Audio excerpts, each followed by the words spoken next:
of course, the homophobic attack of the Empire star, Jussie Smollett.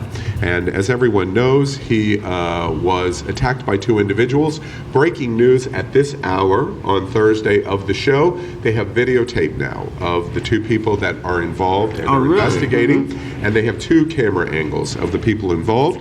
They did reportedly, this has not been confirmed, but he has said it, they did use a MAGA slur during the event, and he has said it now, and they have camera angles on it. What do y'all think is going on here in terms of Jussie Smollett? Well, this really hits home for me because he is me. He is every gay black man in America, and you know, I have been a victim of hate crime twice, actually 3 times if you count the police, one time in 1993.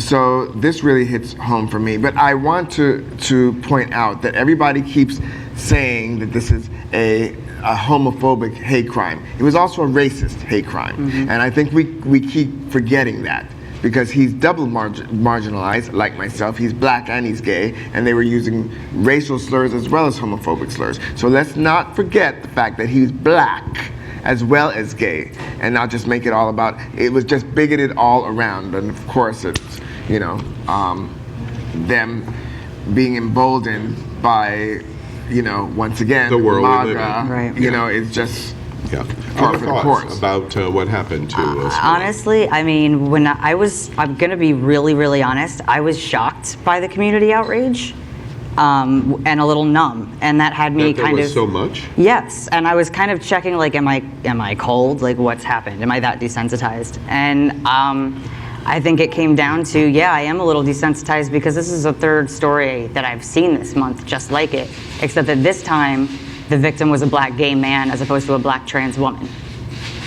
And it shook me because I don't see any of that community outrage when it is a black trans woman. 5 days before this happened, a black trans woman was shot 5 times in Houston, broad daylight. And nobody really batted an eye.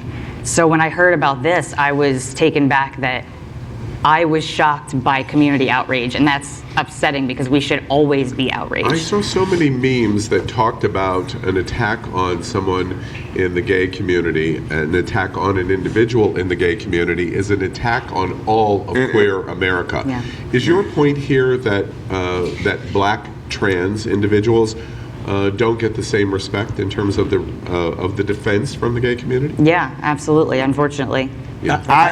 Hold on, I don't really agree with that, but I will say this. If it was, there's a lot of gay bashing and lynching, modern day lynchings of black and black gay men all around the country, and they also don't get the coverage. I think the reason that this got the coverage, unfortunately, is he's famous. Is because he's famous. Yeah. Because if it had happened to Caitlyn Jenner, you would have heard the outrage. Yeah. Right? So, and one of the problems, though, is also it's in Chicago, okay, and we have lots of press for him, but how many black men and children and women die every year in Chicago, and there is no coverage. Every day. Every day, and there is no coverage for that. I mean, if we're going to be outraged, let's be outraged because there is no coverage of the inner city in Baltimore and Washington, D.C., in these major cities where black individuals are dying every day. Yeah. Gun violence. Actually, at the hand. Actually, I think part of the reason, to your point, why there's not as much outrage is actually quite the opposite. There is coverage. It's just that we see it so much now. We've now become desensitized to it. I'm There's sorry. so much Every major network, no major network on a daily basis or a weekly basis are dealing with the stats of homicides in urban cities. And this they is don't why talk about it in Chicago. Think it's because we they ignore it. Desensitized to it because it happens every day. You don't get a celebrity gay bashed and racially attacked every day. I just don't think people are as concerned. Killed every single day on the streets of Chicago. So we become desensitized. You're correct. Okay, all right. That's what I wanted to hear. That's why we have people out We're in going to the watch streets this story talking about how closely. Black It's Lives breaking Matter. news. I mean, it's a big, Why it's a isn't big there a story. counter? it's a big story when it leads Entertainment Tonight, which this story led Entertainment Tonight. And so in an entertainment news broadcast, when a story like this leads, it's a big deal as the impact. And we'll watch that closely.